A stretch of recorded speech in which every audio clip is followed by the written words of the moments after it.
Today we're going to learn about the triangles of the neck, a lovely complicated area for us to work on.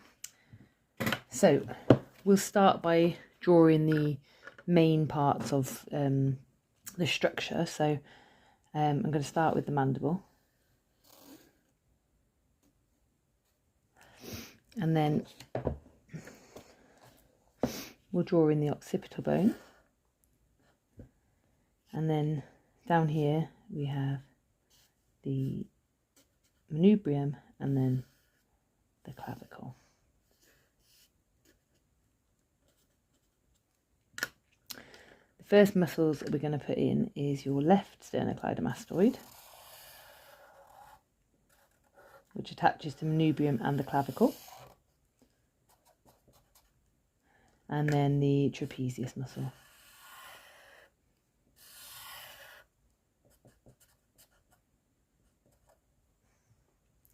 And then just at the front of the neck, we're just going to draw the edges.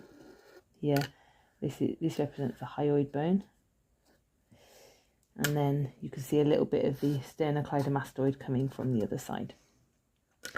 So things to note, this area here is the anterior triangle in front of the sternocleidomastoid. And this triangle here, behind the sternocleidomastoid but in front of the trapezius, is the posterior triangle. And you can see that in this image here. So next we're going to look at the smaller triangles within them. So in the anterior, this splits into four. So we're going to draw the digastric muscle. Digastric means two bellies.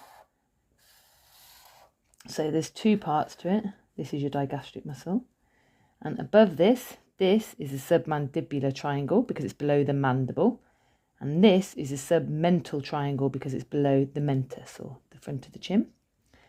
And then we're going to add in the hyoid muscle. So again, this is like a sling, and it goes from the anterior triangle into the posterior triangle. And so here in the anterior triangle, we have above hyoid, we have the carotid triangle, and below we have the muscular triangle. And then the posterior triangle is divided into two triangles. This is the first one and this is the second. The first one is the occipital triangle near the occiput, and the second one is the subclavian triangle behind the clavicle.